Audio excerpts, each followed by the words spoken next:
kwenye sekta hii ya muungano na mazingira. Napenda sana kumshukuru Mwenyezi Mungu.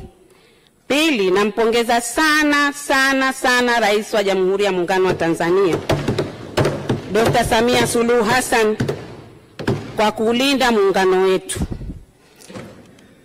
Mheshimiwa Mwenyekiti, muungano wetu huu umeendelea kuwa imara na kinara zaidi na unang'ara. Umoja na utulivu umeimarika kote Zanzibar na Tanzania bara. Mheshimiwa Mwenyekiti, nampongeza sana Dr. Samia Suluhu Hassan na Dr. Hussein Ali Mwinyi kwa kudumisha muungano wetu. Mheshimiwa Mwenyekiti, napenda kumpongeza Dr. Samia Suluhu Hassan kwa kuwa kinara wa ajenda ya nishati safi ya kupikia. Nishati safi ya kupikia nchini Tanzania, bara la Afrika na dunia nzima. Mheshimiwa Mwenyekiti, juhudi za Mheshimiwa Rais Samia kuhimiza katika nishati safi ya kupikia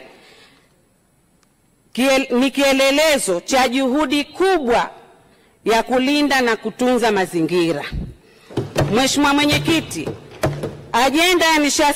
ajenda ya nishati safi ya kupikia ni muhimu katika kuokoa ukataji holela wa misitu katika matumizi ya mkaa. Mheshimiwa Mwenyekiti, kupitia wizara hii naomba kushauri serikali kubuni sera madhubuti juu ya matumizi ya nishati safi ya kupikia, kuwezesha kina mama na familia nyingi kutumia nishati hii safi ya kupikia. Mheshimiwa Mwenyekiti, naomba tena kushauri serikali iwasaidie kina mama wa mkoa wa Kaskazini Unguja kwa kupata nishati safi ya kupikia kama vile mkaa na gesi kwa bei nafuu. Mheshimiwa Mwenyekiti, ukienda kule Zanzibar, mkoa wangu wa Kaskazini Unguja, hasa maeneo ya Kiwengwa, Nungwi, Pwani Mchangani, Bumbwini na Tumbatu na maeneo mengine, kina mama wanateseka sana na matumizi ya kupikia kuni na mkaa. Mheshimiwa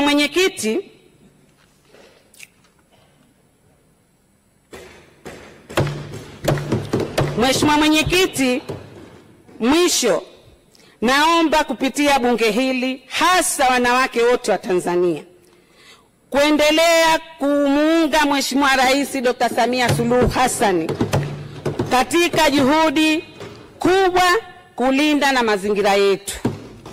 Mheshimiwa Mwenyekiti, mwaka jana nilisimama hapa kuchangia wananchi wa Tanzania wanavoteseka pale bandarini kwa ajili ya kupita na zawadi zao. Lakini mwaka huu nasema naipongeza sana serikali ya Jamhuri ya Muungano wa Tanzania. Imefanya kazi kubwa, kazi nzuri. Ramadhani ya mwaka huu wananchi wetu wamekuja kuchukua nguo zao za sikukuu madukani, hawajabuguziwa, na Watanzania bara wamekwenda Zanzibar, waliochukua zawadi hawajabuguziwa. Pale bandarini sasa hivi pako vizuri, na wapongeza sana serikali, na mpongeza sana Dr. Samia Suluhu Hassan kwa kulinda muungano wetu. Mheshimiwa Mwenyekiti, naunga mkono hoja. Asante sana Mheshimiwa Saada Mansur Hussein.